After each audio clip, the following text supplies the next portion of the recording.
Hi, everyone. Hi there. It's Alicia Davis I'm Stacey Watson from Transformative Leadership Strategies. That's right. And you have been kind of inspired by your coaching sessions this week, huh, Stace? Yeah, it's been really interesting. It's so funny to me how themes seem to sort of cycle in the coaching that we do and that I do. Yep. And the theme that has been really present over the last week or two with many of my clients is one around this idea of transition. Yeah, and you know what, I think in our team coaching Absolutely. all the time, right? Because transition you can interchange that with the word change. Exactly. Right? And whether it's a team or an individual, but specifically individuals, when you are trying to make decisions about transition, is it time? Yeah. Is it not? Do I want to? Do I not? They're do really important, big decisions. So there's no minimizing it. No. Changing career, retiring, whatever those things might be, those are really big questions that people often are grappling with, especially when you get to what they call middle age, right? Yes. And so what are some techniques that you use as a coach to help people with some of the anxiety and fear that comes up around transition? Well, that was the first thing I was just going to say, Stace, one of the easiest beginning points really is to just help somebody get present in the moment. Because a lot of times when we're talking about transition, we're thinking about the future.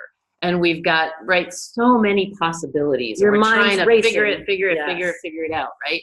So something that can be really helpful is to literally just pause for a minute or two and take a few deep breaths down into the belly, just to kind of calm your mind, get a little bit focused, and get a little bit more kind of connected with the other parts of wisdom of your body, like your intuition. So you're getting out of your head a little bit and getting a little bit more into your heart, into your body, into your intuition, and then amazing things can happen. Yes, and one of the other techniques that I often sort of share with clients is giving yourself permission to worry later, right? Because I think sometimes we just live in this constant state of worry, and of course it makes sense because we don't know what's going to happen. We don't know what the future holds. We don't know if we make this decision, what will happen, or if we make that decision. So sometimes it just becomes all consuming, at least some of the clients that I've worked with. It's very difficult to turn that off. So sometimes just having permission to say, I'm going to spend a fun hour with my kids tonight from 7 to 8, and I'll start worrying at 8:05.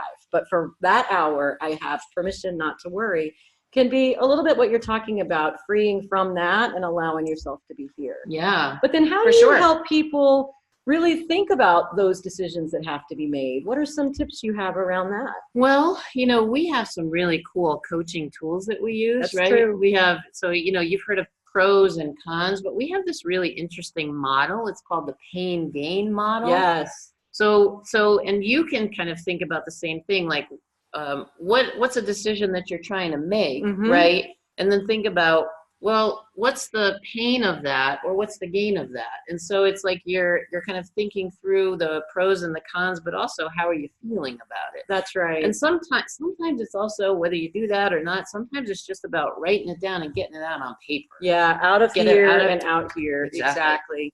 So this week, we really wanted to just honor and acknowledge the fact that we're always going through some kind of transitions, but sometimes people are really dealing with big decisions. And that can be hard and scary and anxiety producing. And so we just see you, we hear that. And if we can be helpful, let us know. And just take it one step at a time. That's right. Just like try to make one decision at a time, or, just kind of think through one thing, just so, just a little bit at a time, as opposed to maybe thinking about the whole thing too. That's right. Eating that elephant one bite at a time, as they say. Indeed. That's right. All right. All right. Thank you, everyone. Have a great week. Bye-bye. Bye-bye.